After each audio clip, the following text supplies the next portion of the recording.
Hello friends, welcome to An Academy. This is me, Dr. Siddharth Arora. Friends, amongst the most important topics of UPSC Civil Service examination preparation as of today are Supreme Court judgments. Now, believe me you, as opposed to जो ज्ञानी लोग unnecessarily ज्ञान फैला रहे कि आप सब कुछ पढ़ लो, दुनिया में जो कुछ मिल रहा है वो पढ़ लो और जो काम की चीज़ है वो सब छोड़ दो.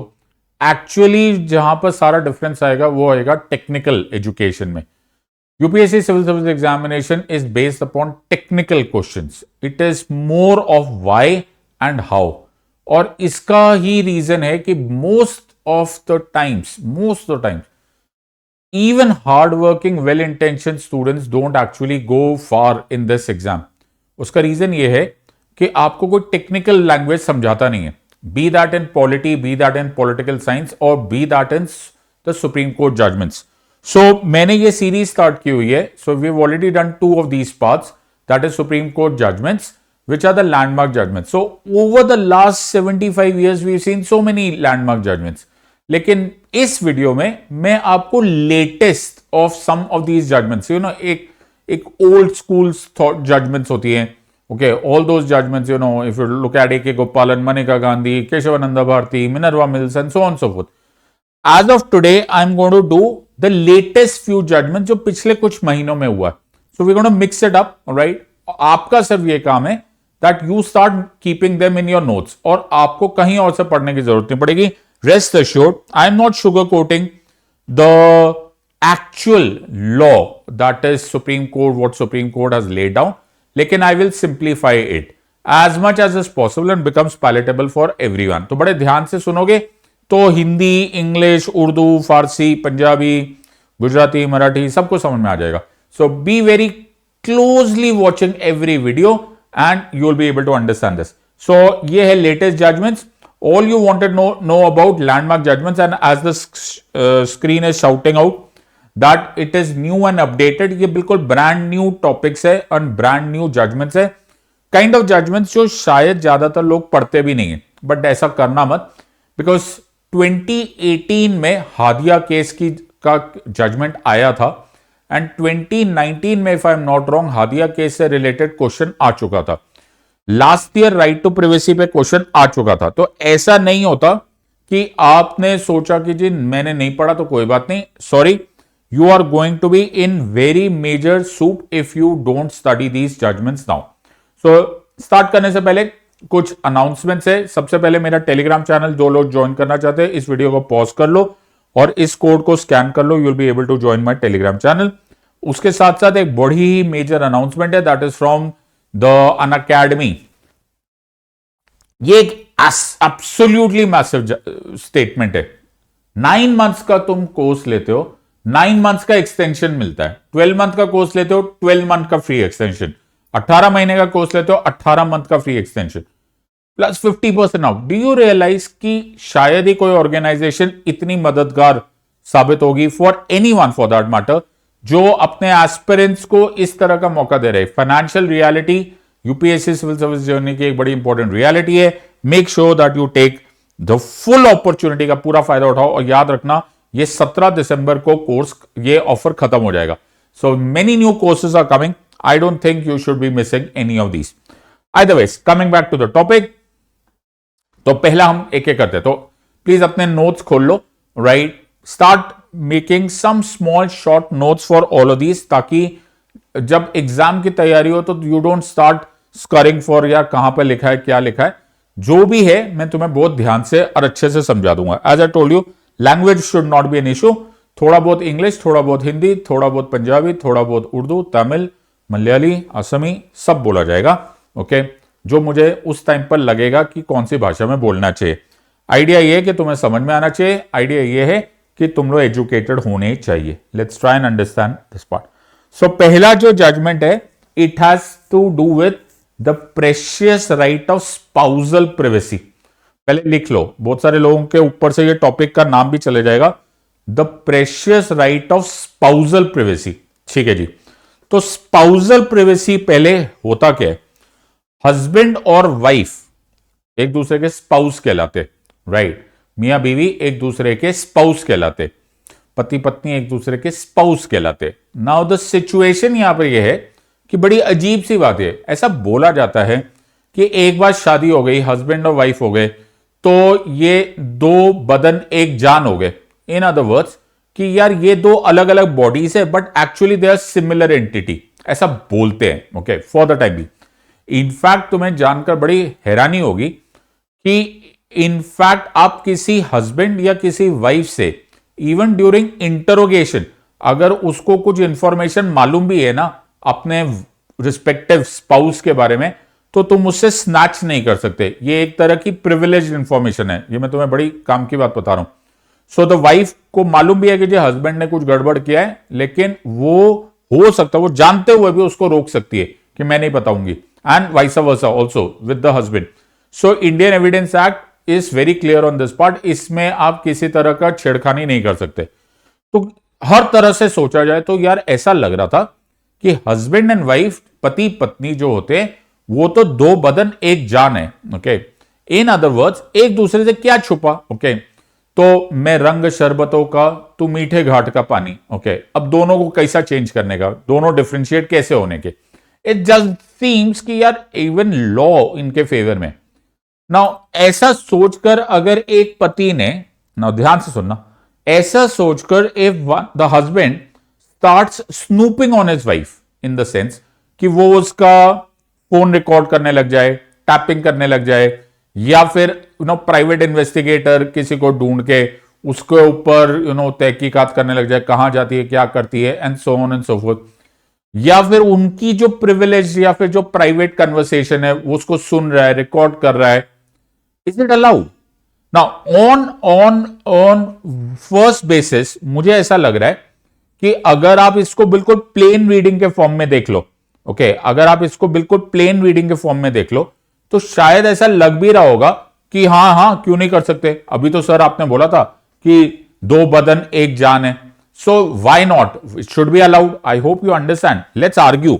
ओके, तो तुम भी पढ़े लिखे स्टूडेंट्स की तरह इसको आर्ग्यू कर सकते हो कि हां सर होना चाहिए, अलाउड होना चाहिए, बिकॉज इनके बीच में क्या प्रिवेसी। ओके, जो हस्बैंड को मालूम है वो वाइफ को मालूम होना चाहिए, जो वाइफ को मालूम है वो हस्बैंड को मालूम होना चाहिए। In other words, there should be no angle of privacy in either of these matters. Madras High Court says no. Madras High Court ने बोला no. जैसे एक इंडिविजुअल है, कोई भी इंडिविजुअल हो, चाहे वो शादीशुदा हो चाहे वो शादीशुदा ना हो, उसके पास एक फंडामेंटल राइट टू प्रिवेसी है। And this fundamental right to privacy extends even to spousal privacy.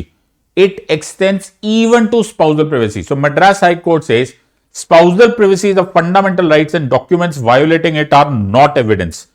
So he said that we are not going to accept, अगर तुमने बिना उनकी जान पहचान से, उनकी सहमति के बिना अगर आपने फोन रिकॉर्ड कर लिया, ऐसे बहुत सारे ऐप होते हैं कि जी आपने फोन रिकॉर्ड कर लिया। नाउ प्लीज अंडरस्टैंड, यहां पर also a very important law point आता है। तो मेरी कन्वर्सेशन रिकॉर्ड करो, ओके, तुम फोन पे रिकॉर्डिंग करो और उस फोन पे जैसे मैं कुछ बोल रहा हूं और तुम बोल रहे हो कि देखो सिद्धार्थ सर मैं आपकी कन्वर्सेशन रिकॉर्ड कर रहा हूं, are you accepting it? Consent है तो it can be used as evidence. लेकिन आपने छुप के बिना मेरी सहमति के अगर आपने उसको रिकॉर्ड कर लिया, then it is illegal. Now there is a very major difference. आप कई बार देखते हो, आप मेनी अ टाइम्स आप फोन करते हो to various customer care centres, तो आपको एक मैसेज सुनने में आता है और वो मैसेज बोलता है कि this conversation is being recorded for training purposes. क्या मतलब? वो आपसे एक तरह से कंसेंट ले रहे, आपको बता रहे, आपको इंफॉर्म कर रहे, आपको सूचना दे रहे कि देखो जी हम आपकी कन्वर्सेशन रिकॉर्ड कर रहे हैं, if you have any problem please hang the phone down now, okay, hang up right now. और उसी तरह से अगर आपने किसी का, लेकिन बहुत सारे ऐसे भी ऐप्स है, पता भी नहीं चल रहा होता सामने वाला रिकॉर्ड कर रहा होता है, उसको we call it illegal because that is breach of privacy. अब सारा क्वेश्चन इस जजमेंट में यह है कि क्या breach of privacy even between husband and wife चलेगा? Madras High Court says yes, even between husband and wife, आप इलीगली स्नूप नहीं कर सकते, because it will breach the right to privacy. तो राइट टू प्रिवेसी को समझने के लिए this is the most important judgement. In fact ये यूपीएससी सिविल सर्विस एग्जामिनेशन 2024 में क्वेश्चन आया था। तो आधार केस जिसको बोला गया, और पूरा नाम लिखो इसको, केस का नाम है Justice K S Puttaswamy retired versus union of India. बाद में पढ़ाई करना स्टार्ट करना, पहले इसको लिख लो। Might as well first write this, Justice K S Puttaswamy retired versus union of India 2018 का केस, जिसमें सुप्रीम कोर्ट अपहेल्ड और rather decided that laid down that right to privacy should be considered as a fundamental right under article 21 of the constitution। ये exact question है 2024 का civil service examination का, कि right to privacy fundamental right है, और है तो कौन से आर्टिकल के अंतर में है, तो it is article 21 of the constitution. So right to privacy is thanks to Justice K S Puttaswamy. Unfortunately we lost him very recently, अभी अभी उनका इंतकाल हुआ है। Justice K S Puttaswamy versus union of India 2018, जिसे पॉपुलरली आधार केस कहा जाता है। इस केस में राइट टू प्रिवेसी को, निजता के अधिकार को फंडामेंटल राइट, मूल अधिकार मान लिया गया है under article 21 of the constitution. ना तो क्वेश्चन हियर इज कि राइट टू प्रिवेसी किस किस को अवेलेबल है। भाई पॉइंट यहां पर है कि राइट टू प्रिवेसी सबको अवेलेबल है।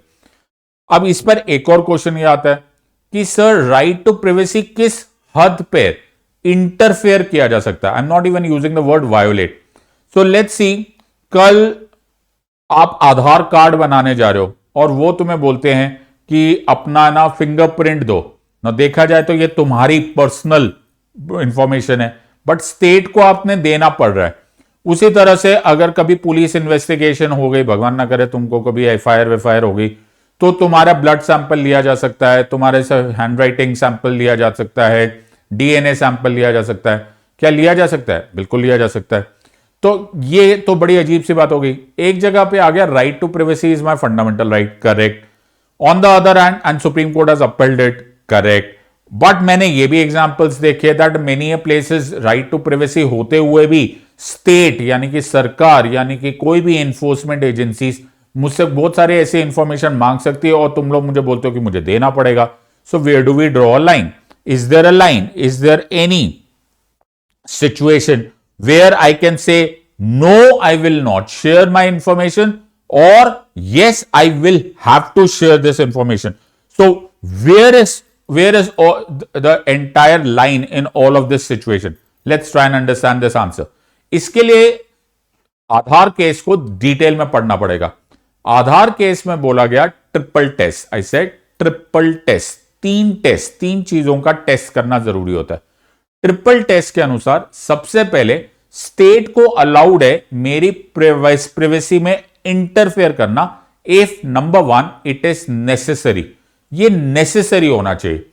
सेकंड, ये लेजिटिमेट होना चाहिए, इसके पीछे लीगल बैकिंग होनी चाहिए। I will give you an example, पहले लिख लो। And number 3, there is a proportionality, test of proportionality. पहले तीनों वर्ड्स लिखो। पहले लिखो नेसेसिटी, फिर दूसरा लिखो लेजिटिमेट ब्रैकेट में लीगल बैकिंग, और तीसरा लिखो प्रोपोर्शनल। ओके, मैं आराम से समझाता हूं। Okay, just hold on, take a deep breath and try and understand this. तो नेसेसरी है या नहीं है? आधार कार्ड बनाना जरूरी है, बिल्कुल जरूरी है। क्यों? क्योंकि इससे बहुत सारे, एक तो आइडेंटिफिकेशन हो जाता है। वैसे ये एक्चुअली आईडी कार्ड नहीं माना जाता है, लेकिन फिर भी आइडेंटिफिकेशन हो जाता है फॉर द पर्पस ऑफ से डिस्ट्रीब्यूशन ऑफ वेलफेयर स्कीम्स। मैं मान के चलो नेसेसरी है, very good. So box number 1 is checked in. Second is legitimate, क्या इसके पीछे कोई लॉ है? बिल्कुल है, यूआईडीए लॉ बना हुआ है, तो लीगल बैकिंग है, लेजिटिमेट है, बिल्कुल है। नंबर 3, क्या ये प्रोपोर्शनल है? क्या जिस इतनी जरूरत है यार, मैं और कैसे आइडेंटिफाई करूं? बेयर मिनिमम मुझे रेटिना स्कैन करना है और मेरे को बेयर मिनिमम अपना फिंगरप्रिंट दोगे तो ही पता चलेगा कि ये पर्सन कौन है। मान के चलो, ओके, जस्ट फॉर इंस्टेंस मान के चलो दैट कल आधार कार्ड में ये आ जाए कि यार तुम्हारी पहचान तब होगी जब तुम्हारा डीएनए टेस्ट किया जाएगा। Now I am sure it will come up for challenge in the court. क्यों? क्योंकि ये प्रोपोर्शनल नहीं है, ये कुछ जरूरत से ज्यादा हो गया। Right, there is a limit यार, आप फिंगरप्रिंट से भी पहचान सकते हो। Why do you want to do DNA testing on this part? तो ये हम लोग बोलेंगे triple test has not pass, और rather this has not pass the triple test. So the entire situation here is the issues have to be settled. It has to be necessary, it has to be legal, and it has to be proportional. If that is done, we are clear with this, and then the state can ask. तो अगर यही चीज for example paternity test है, देखना है कि यार कौन पिता है उस बच्चे का, तो भाई इसमें तुम्हें डीएनए टेस्ट भी करने को बोल सकते हैं, because it is proportional. Either ways. So coming back to it, all right. So we circle point to it. So मैंने तुम्हें आधार जजमेंट भी पढ़ा दी, तो अब मेरे पास facts ahead of us. So what are the facts that we have laid down on the table? We have established, number one, that there is the right to privacy. Point number one. Number two, right to privacy has been upheld or has been held as a part of Article 21 of the Constitution by the Justice K.S. Puttaswamy versus Retired versus Union of India case, popularly called as the Aadhaar Judgment 2018. ये judgment है. Number three, husband and wife के बीच में भी ये privacy का angle आएगा, यानी कि जस्ट बिकॉज तुम किसी के हस्बैंड हो या फिर कोई तुम्हारी वाइफ है, does not make you lose your individual identity. You are still an individual in your own right. Article 21 applies to you individually also. So in the case कि अगर ऐसे सिचुएशन में तुम्हारे पास इंडिविजुअली आर्टिकल 21 तुम्हारे लिए भी है, यानी कि राइट टू प्राइवेसी भी है, तो snooping will not be allowed. Snooping as an ये जो छुप छुपा के तुम देख रहे हो, देखो भाई साहब कैसे देख रहे, तो वो अपने मोबाइल फोन पर कुछ किसी से मैसेज कर रहे हैं, तो ये ऐसे स्नूप करे, ये अलाउड नहीं है. राइट. और अगर अलाउड भी है तो इन द सेंस कि मॉरली को छोड़ दो, लीगली इसको एविडेंस नहीं काउंट किया जाएगा. तो इस केस में, जिस केस को मैं डिस्कस कर रहा हूं, उसमें जो हस्बैंड साहब थे, उन्होंने अपनी वाइफ को ऊपर शक किया या कुछ किया, और उन्होंने जो भी इंफॉर्मेशन को था उनको चुपके से कॉल डेटा रिकॉर्ड्स निकालकर कोर्ट में ले आए. बोले माय लॉर्ड, जो मैं बोल रहा था कि my wife is not a good lady, ये देखो जी उनके खिलाफ जो मेरे पास एविडेंस है, जो सबूत है, वो मैं लेकर आया. कोर्ट ने पूछा कि तुमने कहां से लाया, तो उन्होंने बोला कि जब मैंने इलीगल तो नहीं बोला होगा, उन्होंने इलीगल तो बाद में कोर्ट ने बोला होगा, लेकिन उन्होंने बोला कि जब मैंने ऐसे चुपके से उसको रिकॉर्ड कर लिया. Madras High Court says nothing doing, brother. You have actually violated right to privacy. आपने जो किया है उल्टा आपने गुनाह कर दिया है, आपने right to privacy अपनी वाइफ का वायोलेट कर दिया है. We are not going to take that as evidence. So privacy is existing even between husband and wife. This is called as spousal privacy. और मुझे बहुत शक है कि ये क्योंकि इतना अच्छी जजमेंट आई है, there is a very high chance that you may be asked this in this exam also. तो आई थिंक क्लियर हो गया. तुम्हें क्वेश्चन पूछा जाएगा spousal privacy is a fundamental right, बोलना यस. फिर पूछेंगे spousal privacy is a fundamental right under which article, बोलना आर्टिकल 21 ऑफ द कॉन्स्टिट्यूशन. फिर पूछेंगे राइट टू प्राइवेसी कहां से आया, तो बोलना आधार जजमेंट से, justice K S Puttaswamy case से. सो अगर तुम इसको ज्यादा डिटेल में पढ़ना चाहते हो तो तुम लोग इसको मेरे साथ स्पेशल क्लास में आ जाओगे, मैं उसमें समझा दूंगा कि ये ग्रीस से कॉन्सेप्ट निकल के आया हुआ है. एंड ऐसा नहीं है कि ये इसके पीछे मोरालिटी का एंगल नहीं है. Marriage is based upon trust, right. तो जिस मैरिज की आप बात करो, जिसमें आपने कॉल डेटा रिकॉर्ड्स वगैरह ढूंढ के ले आए या इलीगल आपने रिकॉर्डिंग कर ली, इन एनी केस इसने तो फर्स्ट प्रेमिस ऑफ मैरिज ही टूट गया ना. तो ये नाम की मैरिज हो गई, because marriage actually is based upon trust, भरोसे पर है, राइट. और अगर आप किसी को धोखे में रखकर उसकी आवाज रिकॉर्ड कर रहे हो et cetera et cetera, I don't think that actually solves the purpose. हमारा पहला क्वेश्चन हो गया right to privacy fundamental right, spousal privacy fundamental right. चलते हैं सेकेंड जजमेंट. राइट, तो ये लिख लिया. So let's quickly go to the second judgement. अब सेकेंड जजमेंट एक बड़ी इंटरेस्टिंग जजमेंट है. एंड द सेकेंड जजमेंट जो है वो डील कर रही है AMU, अलीगढ़ मुस्लिम यूनिवर्सिटी के माइनॉरिटी स्टेटस पर. आई एम श्योर तुमने न्यूज़पेपर्स में इसको देखा होगा, लेकिन आज तुमको ये मैं एक्सप्लेन कर दूंगा. तो पहले तुम्हें अलीगढ़ मुस्लिम यूनिवर्सिटी के माइनॉरिटी स्टेटस होने से बहुत पहले you will have to read something else. So you will have to understand and you have to go to wrap your head around कि सर ये माइनॉरिटी स्टेटस है क्या. So first to understand this, okay, let's try and understand article 30 of the Indian constitution. Everything is on the board, आराम आराम से देख लो, okay, और धीरे धीरे पढ़ के इसको समझते हैं. तो आराम से पढ़ेंगे. First line says Article 30 of the Indian Constitution guarantees the right of minorities to establish and administer educational institutions of their choice. आराम से पहले पढ़ लेते। All minorities, whether based on religion or language, have the right to establish and administer educational institutions of their choice. This includes the right to determine the type of institutions, its affiliation, and the right to appoint staff. The state cannot discriminate against any educational institution on the grounds of its minority status. While granting aid, minority institutions should receive the same treatment and protection as institutions established by the majority.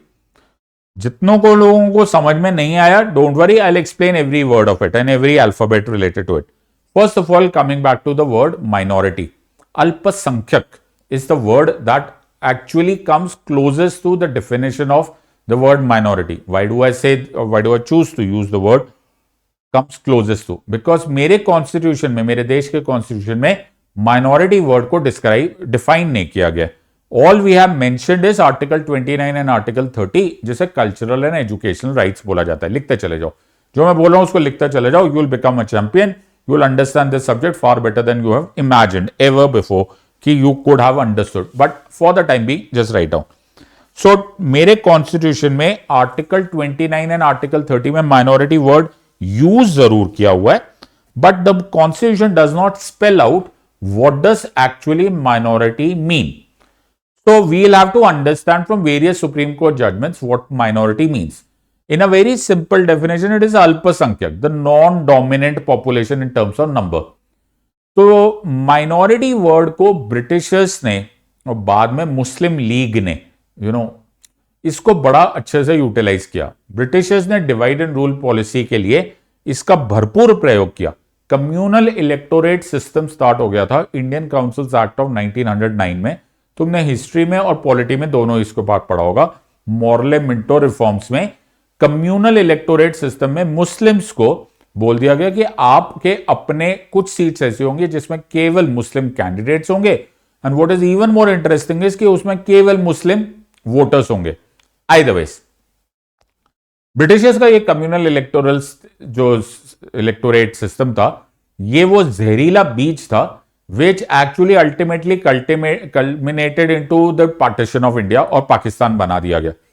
अब problem क्या होती है मेरे dear friends कि राजनीति में एक बार कोई भी सिस्टम, एक बार कोई भी पत्ता चल गया ना, उसके बाद फिर वो राजनीति से जाता नहीं है. अब उसके बाद गुड एंड बैड वाली सिचुएशन नहीं होती. राजनीति में, पॉलिटिक्स में गुड एंड बैड का कोई स्कोप नहीं है. राजनीति में या तो कोई चीज चलती है या फिर नहीं चलती, अदरवाइज. अब माइनॉरिटी वर्ड चल गया था. जिन्ना का चाहे जो मर्जी इरादा था, चाहे अच्छा बोलो चाहे बुरा बोलो, जिन्ना बड़ा सक्सेसफुल हो गया था बिकॉज पाकिस्तान बन गया. अब माइनॉरिटी वर्ड यानी कि हमारे पॉलिटिकल डिस्कोर्स में हमारे वहां पर एक शब्द फंस गया. अब ये चलाया जाएगा और इसको भुनाया जाएगा, राजनीति में इसका प्रयोग होगा. तो कॉन्स्टिट्यूएंट असेंबली डिबेट्स में जब हमारा कॉन्स्टिट्यूशन बन रहा था, so founding fathers were very very cautious on this part. They were pretty aware of this fact कि ये माइनॉरिटी वर्ड उठेगा जरूर, बिकॉज अब इंडिया बन गया है, और इंडिया तो है, पाकिस्तान बन गया on the basis of this word called as minority. अब पाकिस्तान में माइनॉरिटी से वो लोग बन गए मुस्लिम डोमिनेंट स्टेट. तो अब इंडिया, जो बाकी इंडिया रह गया है, वो इंडिया में हिंदूज और हिंदी स्पीकिंग पॉपुलेशन बहुसंख्यक है. They are in majority. तो rest of the entire people, entire religious and linguistic communities, उनको माइनॉरिटी माना जाएगा. मैं फिर बोल रहा हूं कि ये एक पॉलिटिकल वर्ड था, but it finally ended into a polity. राज व्यवस्था में आके कॉन्स्टिट्यूशनल स्टेटस ले गया.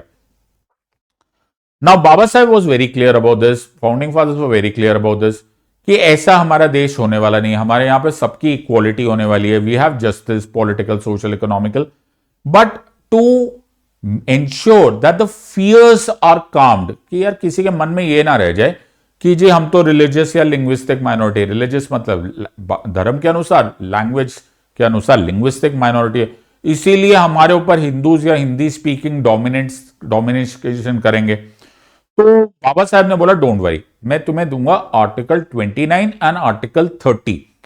आर्टिकल 29 ऑफ द कॉन्स्टिट्यूशन बोलता है that any citizen or a section of citizens in India or a part of India having a distinct language, script or culture shall have the right to conserve the same. In other words, अगर तुम religious या linguistic minorities हो तो तुम अपनी distinct अलग से जो लैंग्वेज है, स्क्रिप्ट एंड कल्चर है, उसकी रक्षा कर सकते हो। Fair enough.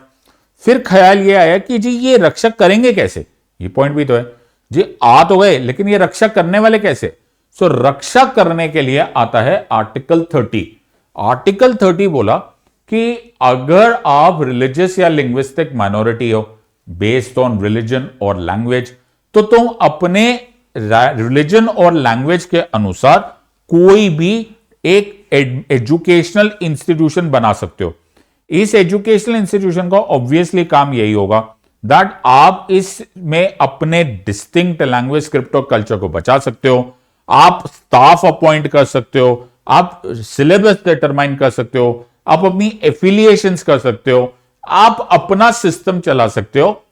मेरी वर्ड ध्यान से सुनना, मैंने बोला आप चला सकते हो, आप बना सकते हो, आप स्टाफ ला सकते हो, आप सिलेबस बनाओगे, आप बनाओगे, आप एस्टैब्लिश करोगे। हां सुन लिया, अरे बाबा नहीं सुना तुमने, आप बनाओगे, ओके, आप बनाओगे, अपने लिए बनाओगे, या पीछे पड़ गए हो, आगे बोलो, अरे सुन नहीं रहे हो, आप बनाओगे, तो वो आर्टिकल 30 में आएगा। ओके ठीक है, आप बनाओगे, पकड़ के रखना ये लाइन, बोलते रहो पूरे वीडियो में, पूरे वीडियो में यही बोलते रहना, हां पूरे वीडियो में बोलते रहो कि आप बनाओगे, you gonna make it for yourself, for your own advantage, क्योंकि आपको अपनी लैंग्वेज, स्क्रिप्ट और कल्चर बचा के रखनी है। कॉन्स्टिट्यूशन ऐसे पढ़ते हैं, this is the crux line. So article 30 में ये आपको एक फायदा हो गया, ठीक है। अब आते वापस एएमयू पे, तो एएमयू क्या हिस्ट्री पढ़ लेते। तो एएमयू और Aligarh Muslim University Mohammedan Anglo Oriental College के नाम से स्टार्ट हुआ था by Sir Syed Ahmad Khan in 1877। तो द MAO कॉलेज और the Mohammedan Anglo Oriental College Sir Syed Ahmad Khan ने 1877 में स्टार्ट किया था, जो बाद में माओ कॉलेज है, इसको AMU में नाम दिया गया 1920 में। ध्यान से सुनना और तुमने मुझे पकड़ना है। तो यही Mohammedan Anglo Oriental College Aligarh Muslim University बन गया 1920 में, ठीक है। 1920 में जब ये अलीगढ़ मुस्लिम यूनिवर्सिटी बनी, तो किसने बनाई, अरे किसने बनाई मतलब किसने बनाई, ये जो अलीगढ़ मुस्लिम यूनिवर्सिटी है ये ब्रिटिशर्स ने बनाई। ध्यान से पकड़ना मेरी बात, right. So AMU was established by then British government, right? By the then British government, AMU was established. Now that brings us, strictly speaking, to this question. क्या फिर हम लोग अलीगढ़ मुस्लिम यूनिवर्सिटी को एक माइनॉरिटी इंस्टीट्यूशन मान सकते हैं? फिर से आर्टिकल 30 पढ़ना पड़ेगा। आर्टिकल 30 ने बोला आप बनाओगे, अपने लिए बनाओगे, अपना सिलेबस बनाओगे, अपनी एफिलिएशन बनाओगे। किसने बनाया? ये बनाया ब्रिटिशर्स ने। तो a major question that is raised at this situation is कि अलीगढ़ मुस्लिम यूनिवर्सिटी मुस्लिम्स ने नहीं बनाई। दैट्स एटलीस्ट जो मुझे in my limited understanding, at least before this judgement जो आर्ग्यूमेंट प्लेस की गई against Aligarh Muslim University being called as a minority institution, वो ये था कि this should not be considered as article 30। मैं नहीं बोल रहा हूं, मैं तो वकील हूं, मैं तो दोनों साइड से बोल सकता हूं। लेकिन the petitioner said that Aligarh Muslim university was established by Britishers. Article 30 की लैंग्वेज ये नहीं है। Article 30 guarantees the right of minorities to establish and administer educational institution. Britishers थोड़ा ना माइनॉरिटीज हैं, ये मुस्लिम्स ने बनाई नहीं, तो क्या इसको हम आर्टिकल 30 में डाल सकते हैं? आई होप तुम समझ रहे हो। तो मैंने तुम्हें एक बहुत हंड्रेड्स ऑफ पेजेस के जजमेंट का एक्चुअली क्रक्स समझा दिया। तो is it to be understood as a minority institution? अब ये बात Aziz Badshah versus union of India case 1967 में आई और इसी आर्ग्यूमेंट को supreme court accepted and supreme court said AMU is not a minority institution. Reasoning क्या दी गई? रीजनिंग ये दी गई कि AMU was established by the British and not the Muslim community. Game over. So अब तुम्हें समझ में आया तो जो मैंने तुम्हें बोला कि ब्रिटिश सुप्रीम कोर्ट ने बोला जी एएमयू जो है this is Aziz Badshah judgement इन 1967। 1967 में एएमयू को आर्टिकल 30 के एम्बेट से हटा दिया गया। इन अदर वर्ड्स माइनॉरिटी इंस्टीट्यूशन नहीं माना गया। बोला गया कि जी ये हो ही नहीं सकता बिकॉज इट हैज आर्टिकल 30 की definition has to be very clear, right of the minorities to establish and administer their educational institution। इन्होंने तो establish किया नहीं है, so forget about it and that is why it is not a minority institution। So this was the landmark judgment जिसे अजीज Badshah judgement बोला जाता है। 1967 की जजमेंट है और अलीगढ़ मुस्लिम यूनिवर्सिटी से ये डील कर रहा है। So you can read this. Okay, इससे आगे पढ़ने की कुछ खास जरूरत पड़ने की नहीं। फिर क्या हुआ, स्टोरी आगे बढ़ी। सो कहानी आगे चलते। सो मूविंग फॉरवर्ड 1981 में, सो 67 की जजमेंट हो गई। 1981 में एएमयू एक्ट को अमेंड कर दिया गया। तो एएमयू बनाया गया था अलीगढ़ मुस्लिम यूनिवर्सिटी एक्ट के अंतर्गत, लॉ के अंदर। तो 1981 में इस एएमयू एक्ट को अमेंड कर दिया गया। यूनियन गवर्नमेंट ने इसको अमेंड कर दिया और यूनियन गवर्नमेंट ने इसको खुद अमेंड करते टाइम उस लॉ में लिख दिया कि ये जो एएमयू है, देखो पहले 67 में जजमेंट आ गई, सुप्रीम कोर्ट ने इसको रीड कर लिया, supreme court has read it that 1967 Aziz Badshah judgment, supreme court said AMU is established by Britishers and not by Muslims, hence not a part of article 30। कहानी खत्म। Parliament amended this in 1981 and अब वहां पर language change कर दी गई और उन्होंने उस लॉ में लिख दिया कि AMU was established bye quote unquote Muslims of India. बताओ जी, अब पार्लियामेंट ने, अब ध्यान से देखो, ये बड़ी अजीब सी बात है। सो ये फैक्ट कुछ और था या फिर इवेंट्स कुछ और थे, बट अब जी पार्लियामेंट ने जो बोल दिया, पार्लियामेंट बोलते हैं कि जी आपको कुछ अलग लग रहा है, हमारे अनुसार AMU was established by Muslims of India. So 1967 के जजमेंट के बाद 14 सालों के बाद पार्लियामेंट चेंजेस दिस। अब तुम्हें थोड़ा सा अजीब लगा होगा कि यार ये थोड़ा ना होता कि पार्लियामेंट कल बोल दे कि सूरज की जगह चांद है तो चांद की जगह सूरज है, ऐसा तो हो नहीं सकता।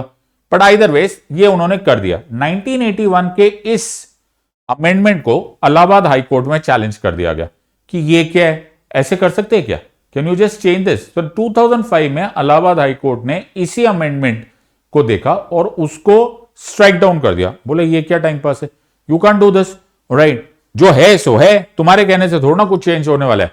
Okay, east is east, west is west, right. जब है it was established by the British, तो फिर तुम कैसे बोल सकते हो कि it was established by Muslims of India. Either ways Allahabad high court ने इसको स्ट्राइक डाउन कर दिया। This happened in 2005। सो 2005 में इसको स्ट्राइक डाउन कर दिया। नाउ जैसे ही इसको स्ट्राइक डाउन कर दिया तो now we are actually back to कि AMU is not under article 30। Either ways AMU और यूनियन गवर्नमेंट ने इलाहाबाद हाई कोर्ट के इस फैसले के खिलाफ एक अपील दर्ज की। तो अलीगढ़ मुस्लिम यूनिवर्सिटी भी एक पिटिशनर था और यूनियन गवर्नमेंट भी इस इलाहाबाद हाई कोर्ट की जजमेंट के खिलाफ सुप्रीम कोर्ट में चले गए। पहले दोनों गए थे, राइट, अलीगढ़ मुस्लिम यूनिवर्सिटी भी गई थी और सरकार भी गई थी। लेकिन 2014 में जो सरकार थी उन्होंने अपने आप को उस केस से अलग कर दिया। बोला जी हमको इस केस से कोई लेना देना नहीं है। So who is the only one left as a part of appeal or who's the only appellant? The only appellant left is Aligarh Muslim University. तो अब सिर्फ एएमयू इस इलाहाबाद हाई कोर्ट केस की जजमेंट को चैलेंज कर रहे हैं, जिसकी वजह से apparently या at least on today Aligarh Muslim University would not be part of article 30। यहां तक क्लियर हो गया। सो एक और बार just to recap the entire thing. So starting story start कर देते हैं। पहले कुछ historical facts. AMU Mohammedan Anglo Oriental College के ही को बाद में 1920 में एएमयू एक्ट के अंतर्गत बनाया गया था। Point number 1। बनाने वाले थे Britishers. Point number 2। Point number 3, अजीज बादशाह केस में 1967 में इसको चैलेंज कर दिया गया कि AMU can not B minority. क्यों?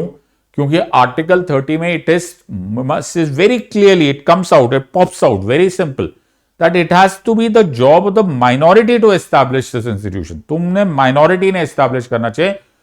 This was, on the other hand, this was 100% sure it was established beyond, it was an undisputed fact that Britishers ने इसको बनाया था। Either ways, 1981 में parliament goes and amends AMU act, Aligarh Muslim university act को amend किया गया और बोला गया कि ना जी तुम्हें ऐसा लगता है, लेकिन हमारे हिसाब से quote unquote Muslims of India ने एएमयू एस्टैब्लिश किया। ये जो एडिशन वाला पार्ट था, यानी कि जो मॉडिफिकेशन था, अमेंडमेंट था, इसको चैलेंज कर दिया गया इन इलाहाबाद हाईकोर्ट। इलाहाबाद हाईकोर्ट ने 2005 में एक जजमेंट दिया और 2005 में उन्होंने जजमेंट में इसको स्ट्राइक डाउन कर दिया, बोला ये अमेंडमेंट गलत है। ये क्या बात है? In other words you are restoring status quo कि it is not a institution under article 30। 2005 की इस इलाहाबाद हाईकोर्ट के जजमेंट को एएमयू एंड सरकार दोनों ने अपील फाइल की इन द सुप्रीम कोर्ट। 2014 आते आते बीजेपी लेड गवर्नमेंट पीछे चली गई और इसको अब सिर्फ एएमयू लीड कर रहा था। Alright, so AMU was now the only appellant और वो मैटर आ गया तुम्हारे सामने। और ये जजमेंट में आया कि सुप्रीम कोर्ट ने 1967 का, ये बिल्कुल एब्सोल्युटली अभी का है, 1967 का ये जो अजीज बादशाह वाली जजमेंट है उसको ओवर रूल कर दिया। बोला Aziz Badshah case judgment was wrong and हम रिस्टोर कर रहे हैं एएमयू का माइनॉरिटी स्टेटस, यानी कि आज से एएमयू को आर्टिकल 30 माना जाएगा। Now you might be understanding this part कि sir why would Supreme Court overrule Aziz Badshah? तो उससे पहले हमको कुछ लीगल प्रिंसिपल्स मालूम होने चाहिए कि ऐसा किस बेसिस पर फैसला किया गया। सारा वर्ड सुप्रीम कोर्ट ने बोला is resting on these two words, establishment and administration. Article 30 फिर से पढ़ना, right of minorities to establish and administer educational institutions of their choice. तो एस्टैब्लिशमेंट एंड एडमिनिस्ट्रेशन वर्ड था। तो सुप्रीम कोर्ट ने बोला कि सबसे इंपॉर्टेंट हमको देखना पड़ेगा फाउंडर्स इंटेंट क्या है। राइट, पेटिशनर्स यानी कि एएमयू बोलता है कि जी ये है ना मोहम्मदन एंग्लो ओरिएंटल कॉलेज से बना था और उसका इरादा वही था। ध्यान से सुनो, आर्टिकल 30 का इरादा क्या है, या फिर आर्टिकल 30 में कल्चरल और एजुकेशनल राइट्स दिए क्यों गए? रिलीजियस और लिंग्विस्टिक माइनॉरिटीज को अपलिफ्ट करने के लिए। तो पिटिशनर्स बोलते हैं, एएमयू बोलता है कि देखो आप जैसा मर्जी बोल लो, लेकिन एक्चुअली जो ये मोहम्मदन एंग्लो ओरिएंटल कॉलेज था या बाद में अलीगढ़ मुस्लिम यूनिवर्सिटी बना था, उसका एकमात्र सिंगल पॉइंट एजेंडा था कि वो एजुकेशन दे मुस्लिम्स को, उनको अपलिफ्ट करे, उनको इंग्लिश आए, वो धीरे धीरे एडमिनिस्ट्रेशन का पार्ट बने। तो आर्टिकल 30 का जो बॉटम है, ओके, एब्सोल्युटली अंडरलाइंग लॉजिक है, वो ये है। यूनियन गवर्नमेंट बोलती है, या उस टाइम पे जब बोली थी अजीज बादशाह के टाइम पे, तो उन्होंने बोला कि जैसे ही गवर्नमेंट कंट्रोल आ गया, right of minorities to establish है। लेकिन जैसे ही 1920 का एक्ट बन गया, ब्रिटिशर्स ने बना दिया, तो फिर ये माइनॉरिटी स्टेटस कैसे रहा? तो सारा का सारा पॉइंट यहां पर हो गया। पिटिशनर्स बोलते हैं कि ऐसी बात नहीं है, हम ही मैनेज करते, सिर्फ नाम की सरकार है।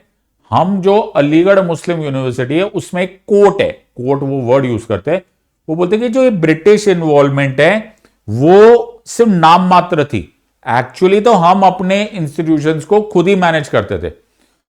इनके ऑपोजिशन में जो स्टेटमेंट दी जाती है वो बोलते हैं नो, इसको बहुत क्लियरली डॉक्यूमेंट किया गया है कि British government officials specially lord rector AMU को मैनेज करते थे।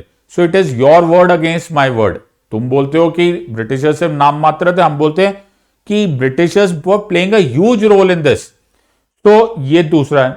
तीसरा इस पिटिशनर्स बोलते हैं कि नेशनल इंपॉर्टेंस का स्टेटस मिलता है। देखो यूनियन गवर्नमेंट ने क्या बोला, यूनियन गवर्नमेंट बोलते हैं कि ये नेशनल इंपॉर्टेंस की यूनिवर्सिटी है। जब नेशनल इंपॉर्टेंस की यूनिवर्सिटी हो जाती है ना, तो वो यूनियन लिस्ट में आ जाती है, यानी कि सेंट्रल गवर्नमेंट उसके ऊपर लॉज बना सकता है, उसको मैनेज कर सकता है। एएमयू वाले बोलते हैं जस्ट बिकॉज तुम्हारे अनुसार ये नेशनल इंपॉर्टेंस की है डज नॉट मीन कि हमारे माइनॉरिटी राइट्स इससे ट्रम्प हो जाते। So you will have to uphold our minority rights as oppose to जो तुम्हें लग रहा है।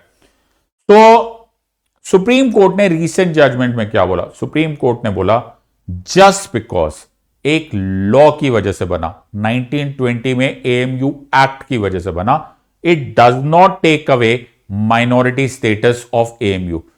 इसका इंटेंशन अपलिफ्टमेंट था, एक माइनॉरिटी का था, और रिलीजियस एंड लिंग्विस्टिक माइनॉरिटी को प्रोटेक्ट करने के लिए आर्टिकल 30 बनाया गया। सो हमको नहीं लगता ऐसा supreme court, because supreme court determines the law of the land, they are the final interpreter of the constitution. They said कि Aziz Badshah judgement was wrong. Aziz Badshah judgement ने सिर्फ इस बेसिस पे फैसला कर लिया था that this is what supreme court says right now, that because एक स्टैच्यूट आ गया था, बिकॉज एक लॉ बना दिया गया था, बिकॉज एक एएमयू एक्ट 1920 में आया था and Britishers started playing an important role in this, that takes away AMU का minority status. We don't agree with Aziz Basha judgment. We overrule it, and that is why Aligarh Muslim University is now restored to its original Article 30 minority status. अब तुम में से बहुत सारे लोगों के मन में बहुत सारे विचार आ रहे होंगे, आई डोंट केयर, जो सुप्रीम कोर्ट ने बोल दिया वही सही है। Make sure that you read this and that should be more than enough. समझ में आ रहा है? तो मेरा सिर्फ तुमको कॉन्सेप्ट समझाने का मकसद था। मैं यहां पर राजनीति या तुम्हारे मन के विचार जानने के लिए नहीं बैठा हूं। मैं यहां पर सिर्फ यह जानने के लिए बैठा हूं कि तुम्हें सब्जेक्ट समझ में आया या नहीं, तुम इस एग्जाम को पास करते हो या नहीं। Supreme court is the final word in so far as the law of the land is concern. So let us study आज का third and the last judgment. तो थर्ड एंड लास्ट जजमेंट बड़ी interesting judgement है, यह भी तुमने पढ़ी होगी। This is relationship to public property. बड़ा फेमस हुआ था यह जजमेंट। जिस दिन ये जजमेंट आ रहे थे उस दिन मुझे कम से कम 20 लोगों ने फोन कर दिया था। ओके, ऐसे बातें होती ना, सो एवरीवन सीम्स कि यार जैसे मुझे तो सब प्रीएम्प्टिव हो रहा है। कुछ नहीं प्रीएम्प्ट हो रहा है, जब तक सुप्रीम कोर्ट फैसला नहीं करता तब तक nobody nose, but kind of people were nervous about कि इस जजमेंट में यह बात बोल दिया गया, क्या ऐसा question before the court was, क्या ऐसा भी हो सकता है कि तुम्हारी प्राइवेट प्रॉपर्टी, तुम्हारी private estate would be considered as public property और स्टेट के पास वो कंट्रोल में आ जाए ताकि वो रिसोर्सेस को सारे कॉमन पूल में डाल ले। देखो, स्टेट के जो रिसोर्सेस होते, स्टेट के पास जो रिसोर्सेस, जो राज्य के पास रिसोर्सेस होते, वो दो तरीके के हो सकते। ओके, ऐसा अभी के लिए माना। फर्स्ट, मैं ये बात मानता हूं कि इसको डिवाइड कर देते कि जो देश के रिसोर्सेस उसको दो पार्ट्स में होते हैं। एक है जो प्राइवेट प्रॉपर्टी है, एक है जो पब्लिक है, जो सरकारी है। अभी तक जो हमको समझ में आया था, इन माई लिमिटेड अंडरस्टैंडिंग, ऑलराइट, अभी तक जो समझ में आया था कि ये जो material resources of the state है, ये केवल गवर्नमेंट प्रॉपर्टीज है। जो पब्लिक प्रॉपर्टी है उसको तुम जैसे मर्जी डिस्ट्रीब्यूट करो, ओके, इक्विटेबल डिस्ट्रीब्यूशन करो, जस्टिस दो, सब्सिडी दो, वेलफेयर करो, सब कुछ करो। क्वेश्चन यहां पर जो आ रहा है वो इस जजमेंट में आया, can we make public property के साथ साथ even private property and put it into a common pool and then distributed to the rest of the entire country. यार ये बड़ा खतरनाक सिचुएशन है। अब तुम्हें ऐसा लगेगा कि ये क्या ऐसा हो सकता है क्या? So the entire question was around state acquisition of public property. क्या स्टेट एक्वायर कर सकता है, सॉरी, ऑफ प्राइवेट प्रॉपर्टी, क्या स्टेट तुम्हारी प्राइवेट प्रॉपर्टी को अक्वायर कर सकता है और यह बात बोल सकता है कि जी उस कॉमन पूल में जिससे कि हम पूरे देश में रिसोर्सेज डिस्ट्रीब्यूट करेंगे, उस कॉमन पूल में तुम्हारी प्राइवेट प्रॉपर्टी भी इंक्लूडेड है। अब तुम्हें लगेगा सर ये कहां से आया? वेट, तो you have to read article 39 of the constitution. बड़े ध्यान से पढ़ना। ओके, मैंने वैसे ये ABCDENF है, लेकिन मैंने A उड़ा दिया, DEF भी उड़ा दिया। For the purpose of today's argument, I am only interested in 39 subclause B and 39 subclause C. पहले आराम से देखते हैं। It says the state shall in particular direct its policy towards securing. Article 39 है Constitution का Directive Principles of State Policy. B पढ़ो। B में लिखा है that the ownership and the control of the material resources of the community are so distributed as best to subserve the common good, that the operation of the economic system does not result in the concentration of wealth and means of production to the common detriment. In fact, to even zero in, मेरा इस time पे इरादा 39 subclause B का ही है। I said that the ownership and the control of material resources of the community are so distributed so as to best to subserve the common good. कि जो देश में 1000 रुपया पड़ा हुआ है, पूरे देश में 1000 रुपए, इस 1000 रुपए को मैंने स्टेट ने ऐसे डिस्ट्रीब्यूट करना चाहिए कि द लीस्ट कॉमन डिनोमिनेटर का भी भला होता जाए, सबका ही भला हो। तो in other words, rich should not continue to become richer and poor should not continue to become poorer. एक एनसीईआरटी में तलिस्मान आता था, पढ़ा नहीं तुमने, you read it or not? Mahatma Gandhi का एक तलिस्मान है, वो बोलते हैं कि जब भी मैं ऐसा फैसला करने से घबरा जाता हूं या फिर मेरे सामने ऐसा कोई कठिन प्रश्न आता है कि व्हाट टू डू, तो मैं उस टाइम पर उस पर्सन के बारे में सोचता हूं जो कि सबसे ज्यादा डिसएडवांटेज में, जिसको सबसे ज्यादा प्रॉब्लम है। तो मैं ये देखता हूं कि क्या मेरे कुछ करने से या मेरे उस एक्शन करने से या फॉर दैट मैटर मेरे कुछ ना करने से उसका भला हो रहा है या नहीं भला हो रहा है। So that is the least common theory of justice. ये actually Rawls theory of justice बाद में महात्मा गांधी का ही कॉपी किया उन्होंने। सो द सिचुएशन इज, मैं फिर से क्वेश्चन पूछता हूं कि जो 1000 रुपए जी उसको मैंने ऐसे डिस्ट्रीब्यूट करना कि बेस्ट सब सर्व द कॉमन गुड, जिससे सबसे ज्यादा लोगों का भला हो। The question that comes over here is, in this case property owners association versus state of Maharashtra 2024 का case. Question that comes in supreme court और before the supreme court is कि जो 1000 रुपया है, व्हाट इज दिस 1000 रुपया? I am just giving an example, it's not 1000 रुपया, 1000 रुपया तो नहीं होता, लेकिन जो 1000 रुपया आप बोल रहे हो, जो रिसोर्सेज ऑफ इंडिया बोल रहे हो, ये कौन से 1000 रुपए, ये कौन से 1000 है? Is this 1000 rupees is that जो कि सिर्फ सरकार के पास पैसे, जो पब्लिक फंडिंग है, जो पब्लिक प्रॉपर्टी है, पब्लिक लैंड है, पब्लिक रिसोर्सेज है, कि डू यू ऑल्सो इंप्लाई कि प्राइवेट प्रॉपर्टी जो तुम्हारी, मेरी, इनकी, उनकी, उनकी, सबकी प्राइवेट प्रॉपर्टी है, that also forms the common pool? In other words, क्या स्टेट उस रिसोर्स के कॉमन पूल में प्राइवेट प्रॉपर्टी डाल सकती है कि नहीं? In the light of article 39 sub clause B, because यहां पर जो वर्ड लिखा हुआ है उसमें इस चीज को क्लैरिफाई नहीं किया हुआ है, ownership and control of the material resources of the community. यार ये तो बड़ी अजीब सी बात है। तो material resources of the community में क्या प्राइवेट प्रॉपर्टी आती है या नहीं आती? नाउ यू माइट फील कि, you know, some of you may feel कि दिस इज एट्रोशियस, एब्सर्ड है, ऐसा हो ही नहीं सकता। क्या नहीं हो सकता कि प्राइवेट प्रॉपर्टी इसको इंक्वायर नहीं कर सकते? अगर तुम्हें ऐसा लग रहा है तो you will be very surprise, because this question is not such an easy answer to be given. Can the state have blanket authority to acquire private assets? Yes or no? तुम लिखते जाओ, ये जो भी मैं yes or no कर रहा हूं तुम्हें कमेंट सेक्शन में लिखना है। और तुम्हें ऐसा लग रहा होगा, so there is a loud and clear no. Really? You really want me to believe कि there is a loud and clear no? That there is no way that the state should be acquiring private property and have a blanket protection against that, so as to ensure that the resources of the community are so distributed so as to serve the common good? अगर ऐसा होता ना तो तुम बड़े अजीब से situation में चले जाते, because this common good word, okay, this common good को प्रमोट करने के लिए ये जो मटेरियल रिसोर्सेस की बातें हैं, राइट, ये मुझे तुम्हें दिखाना पड़ेगा। So you will have to go back into history and you will be surprised and surprised to understand कि ये जो क्वेश्चन था, this question has been raised and has been answered otherwise in the Ranganatha Reddy judgment. Ranganatha Reddy judgment से पहले तुम्हें पता होना चाहिए that there were 4 great judges. On those 4 great judges were Justice V.R. Krishna Iyer, Justice P.N. Bhagwati, Justice Chinnappa Reddy and Justice Desai. ये सब supreme court justices थे इन 1980s। इनको उपेंद्र बख्शी, जो कि एक बड़े ह्यूज लीगल स्कॉलर है, he calls them the 4 musketeers. Now ये जो जजेस थे ये 1980s में, इनफैक्ट 70s एंड 80s का फेज था। इस फेज में इंडिया में जो ट्रेंड था ना वो सोशलिस्टिक था। सोशलिस्टिक ट्रेंड पे आते मेरे ख्याल से तुम इस बात को समझने लग जाओगे, यू विल स्टार्ट अंडरस्टैंड, हाँ यार सोशलिज्म में ये मुमकिन है जो मैंने अभी अभी बोला, you know, the resources of the state are so distributed, even private property आ जाएगी। और उस टाइम पर एक डॉक्ट्राइन दिया गया था और उस डॉक्ट्राइन को अय्यर डॉक्ट्राइन या फिर वी.आर. कृष्णा अय्यर डॉक्ट्राइन बोलते।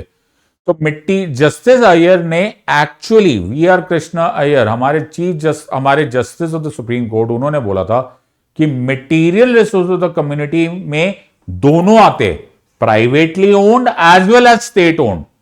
What? Yes. सो अगर तुम्हें ऐसा लग रहा है तो रंगनाथ रेड्डी जजमेंट में इसको क्लैरिफाई किया गया था। जस्टिस अय्यर की खुद की स्टेटमेंट थी कि जब हम लोग कम्युनिटी के रिसोर्सेज की बात करते हैं तो इसमें प्राइवेट एंड पब्लिक प्रॉपर्टी दोनों आती है।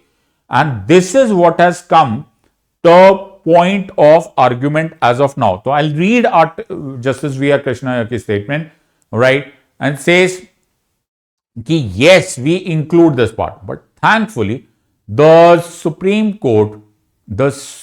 Court this time in this judgment, in the property owners case, in the immediate case, actually went against the Iyer doctrine.